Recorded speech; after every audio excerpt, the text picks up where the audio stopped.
Hallelujah, praise the lord. प्रभु यीशु मसीह में मेरे सभी बहन भाइयों को जय मसीह की। आप सबका स्वागत है जीवत परमेश्वर की जीवत हजूरी में। आज की इस वीडियो में हम परमेश्वर के पवित्र वचन को मेरी भविष्यवाणियों की पुस्तक में से पढ़ेंगे। ये सामर्थी वचन परमेश्वर के दास प्रेरित अंको यूसुफ नरूला जी के द्वारा लिखे गए हैं और हमारा ये विश्वास है कि जब आप इन पवित्र वचनों को सुनेंगे तो आप अपने जीवन में अपनी टेस्टमनी को हासिल करेंगे। तो पूरे विश्वास के साथ इन पवित्र वचनों को पूरा सुने।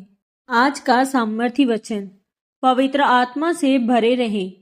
जैसा कि परमेश्वर के पवित्र वचन दानियल 4 अध्याय उसके 9 वचन में लिखा है, हे बेत शस्त्र, तू जो सब ज्योतिषियों का प्रधान है, मैं जानता हूं कि तुझ में पवित्र ईश्वरों की आत्मा रहती है और तू किसी भेद के कारण नहीं घबराता।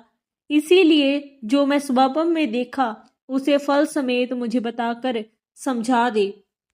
मेरे प्रियो, जब आप मसीह में आते हैं तो आपका जीवन बदलता है, लेकिन जब आप पवित्र आत्मा से अपने आप को भरते हैं तो परमेश्वर अपनी बातों को आप पर जाहिर करता है। आपकी निराशा आपकी परिस्थितियों को बदलता है और आपके परिवार कारोबार को आशीषित करता है। मेरे प्रियो, जब हम पवित्र बाइबल में दानियल के बारे में पढ़ते हैं तो लिखा है कि दानियल परमेश्वर के वचनों को ना तोड़ने वाला और दिन में 3-4 बार परमेश्वर के सामने प्रार्थना करने वाला व्यक्ति था। जिस देश में दानियल रहता था वहां के राजा ने एक स्वप्न देखा जिसका अर्थ कोई भी नहीं बता पाया।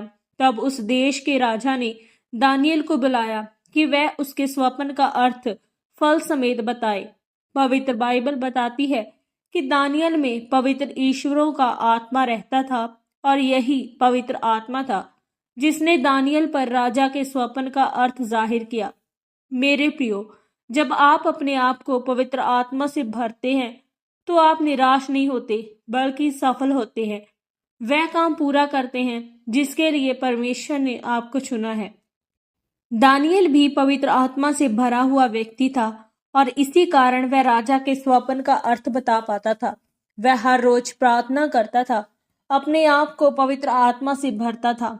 अगर वह पवित्र आत्मा से भरा हुआ ना होता तो वह कभी भी राजा के स्वप्न का अर्थ ना बता पाता। मेरे प्रियो, आज बहुत से लोग ऐसे हैं जो प्रार्थना करते हैं, पवित्र बाइबल भी पढ़ते हैं, लेकिन वह अपने अंदर पवित्र आत्मा से भरने की प्यास नहीं रखते और इसीलिए उनकी जिंदगी में उनके कुछ काम, कुछ मुसीबतें वैसे ही बनी रहती हैं। लेकिन जब आप पवित्र आत्मा से भरते हैं और पवित्र आत्मा से भरे रहने की आदत को रोज बनाकर रखते हैं तो आप अपनी चंगाई, छुटकारे और आशीष को ग्रहण करते हैं।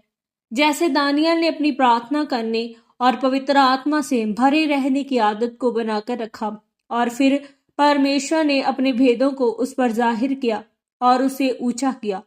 इसीलिए मेरे प्रियो, अपने आप को रोज पवित्र आत्मा से भरते जाएं, प्रार्थना करें, पवित्र बाइबल को पढ़ें और परमेश्वर से मांगे कि वह आपको पवित्र आत्मा से परिपूर्ण करे ताकि आप परमेश्वर की आवाज को सुन सके और उसकी मर्जी को पूरा कर सके। परमेश्वर इस वचन के द्वारा आपको आशीषित करे। आमीन। पवित्र वचन के अनुसार अंगीकार। सर्वशक्तिमान परमेश्वर, मैं इस वचन के लिए आपका धन्यवाद करती हूँ। पिता, मैं अंगीकार करती हूँ कि चाहे मैं कितने भी व्यस्त रहूं, लेकिन मैं प्रार्थना और वचन में समय बिताऊंगी और अपने आप को पवित्र आत्मा से भरूंगी। प्रभु यीशु मसीह के पवित्र और सामर्थी नाम में हम मांगते हैं। आमीन, आमीन और आमीन। आज के इस पवित्र वचन के पढ़े और सुने जाने के द्वारा परमेश्वर आप सबको बहुतायत से आशीषित करे। सबको जय मसीह की।